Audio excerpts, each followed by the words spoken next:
Selamat pagi, dokter. Perkenalkan, nama saya Syani, NPM 130.110.19.046. Pada kesempatan kali ini, saya akan mencoba menjelaskan tentang anatomi dari breast.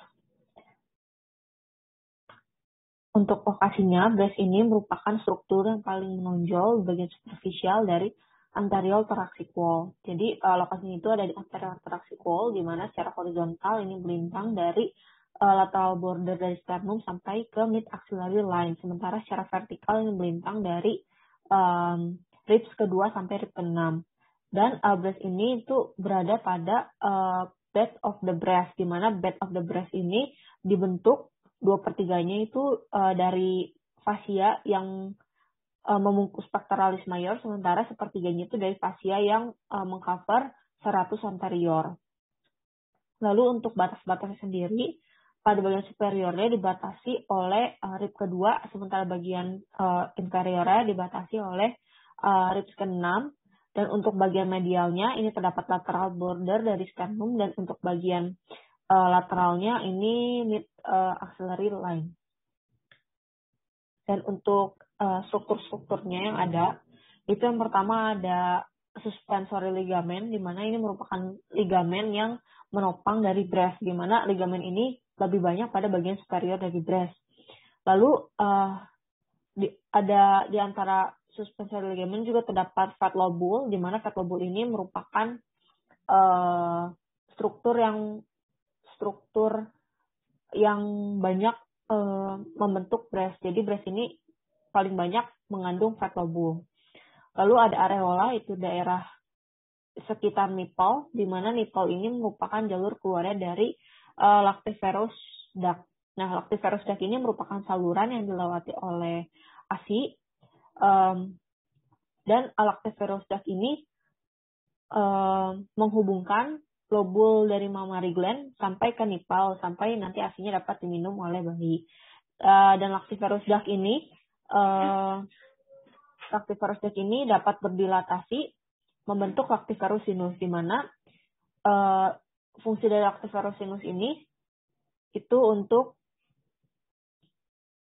menyimpan sementara ASI, jadi menampung sementara ASI, dan ketika terstimulasi maka akan terkompres sinusnya dan mengeluarkan ASI yang selama ini terkumpul. Lalu di bagian ujung dari lactiferous duct ini terdapat lobus dari mammary gland. Jadi lactiferous duct ini dapat membentuk sekitar satu duct ini 15-20 lobul dari mammary gland.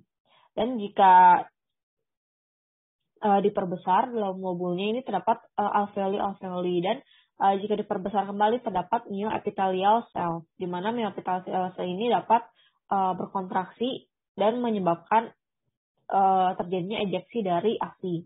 Lalu terdapat juga retromammary space. Retromammary space ini merupakan potential space di antara breast dan juga pectoral fascia. Lalu ada subcutaneous tissue juga. Lalu ini lanjutnya untuk vaskularisasinya. Untuk arterinya yang pertama divaskularisasi oleh medial mammary branch dan juga anterior intercostal artery yang merupakan cabang dari subclavian artery.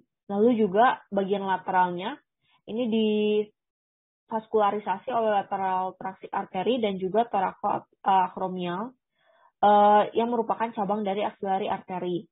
Dan selain itu, bagian posteriornya ini divaskularisasi oleh posterior intercostal artery yang merupakan cabang dari thoracic aorta. Dan untuk vein-nya, kebanyakan mainly ini drainasenya menuju ke axillary vein, tapi ada juga yang menuju internal thoracic vein. Dan untuk lymphatic drainage-nya, ini jadi sebagian besar dari lateral breast quadrant, sekitar lebih dari 70%, ini mengalirnya ke axillary lymph node. Tapi ada juga yang ke interpectoral, deltopectoral, supraclavicular, ataupun inferior deep cervical nodes. Dan untuk bagian medial quadrantnya, ini biasanya menuju parasternal lymph nodes, ataupun ke opposite dari breast. Dan pada bagian inferior quadrantnya, bisa juga mengalir ke bagian abdominal lymph node, yaitu inferior phrenic lymph node. Dan untuk lymph node dari skin dari breast ini bisa mengalir ke ipsilateral axillary, inferior diff cervical, dan juga infraclavicular lymph node. Dan bisa juga ke parasternal lymph node. Dan yang tadi dari lateral breast ini menuju axillary, dan nanti dari axillary node ini menuju clavicular lymph node, dan nanti ke subclavian lymphatic trunk. Sementara pada bagian medial mengalir ke parasternal node, dan nanti menuju ke bronchomediastinal lymphatic trunk. Dan kedua trunk ini nantinya akan open di junction antara internal jugular dan juga subclavian vein. Dan ini untuk gambarnya, letak-letaknya. Lalu untuk inervasinya, breast sendiri diinervasi oleh anterior dan juga lateral cutaneous branches dari intercostal nerve yang keempat sampai ke-6.